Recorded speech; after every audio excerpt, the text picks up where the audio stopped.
Hi, this is Rob Heppell from funeralfutures.com, and today I'm with Tim Simonsen. Tim, welcome to Funeral Gurus. Thank you very much, Rob. Tim, could you just introduce yourself to the viewers, please? Certainly.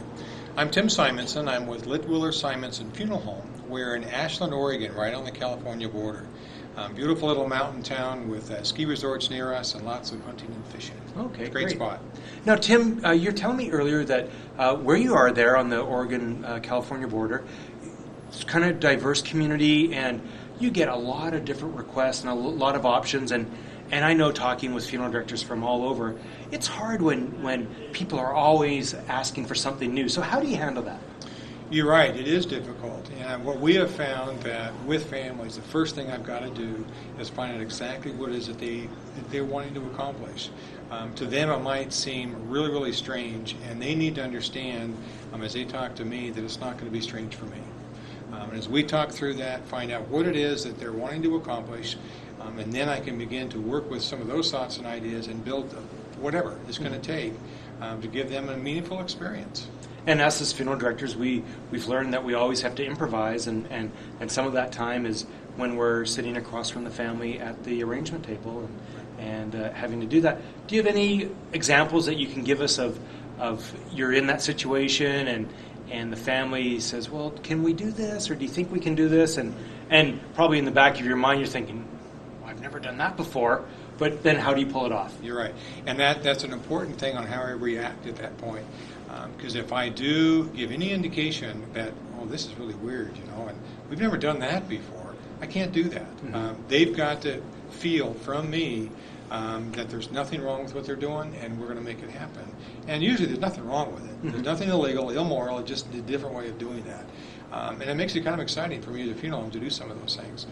Yes, we've been down some interesting roads with some of that, especially with the crematory. The first time the family wanted to be very, very involved in that cremation was a little bit difficult for me. We've kind of protected the crematory, Mm-hmm. and really nobody ought to be out there. But this family wanted to, and we allowed them to and walked them through that.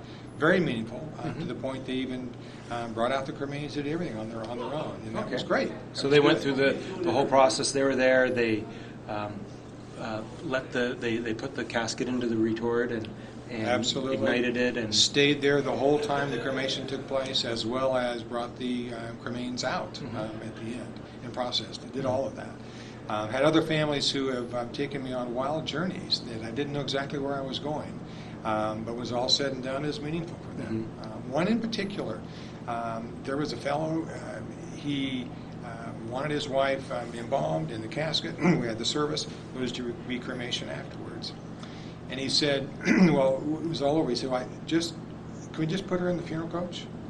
And I said, sure. We need to be going to the crematory anyway. So I brought the coach out of the garage. I wasn't prepared for that. Put her into the coach. He said, well, just follow me. We just want to go for a little drive. I said, oh, okay. So off we went. I'm following behind him, and we drive, and all of a sudden we leave the main road, and we're going up this gravel road, and it's steep enough that the hearse is starting to kind of spin out just a little bit. I'm like, what's going on? What are we doing? And we get up on top of this hillside, and it's his home. It's where he's lived. We pull a hearse out, and he said, would you open the door to the hearse? And in this case, our hearse was a side load Mm-hmm. type hearse, so I open the doors, push the button, the casket kind of comes out, and he said, would you open the casket? Now, and I'm starting to get a little antsy, Mm-hmm. at this point. It's getting a little bit scary, but still, I'm okay. So we do. I wouldn't open the casket, and he just stands there and looks out. He said, I just wanted her to see this beautiful valley one last time. Hmm. So we closed the casket, closed the door of the car, and came on back. That was meaningful for him. Yeah.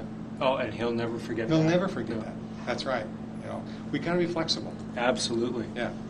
Well, Tim, that is great. I'm sure we could keep on talking about all these examples, but I think the main thing here that we're just trying to let both the general public know that are watching this, and also our fellow funeral directors, is that let's have an open mind. We are capable of doing a lot of different things, and we're open to a lot of different things, and something like that at first glance could have been a little bit, well, I don't know, turned out to be so meaningful that Absolutely. As I said, he'll never forget it. Right. Tim, thank All you right. so much for sharing. My pleasure. You're a guru, and you're watching funeralgurus.com. Thank you very much. Great.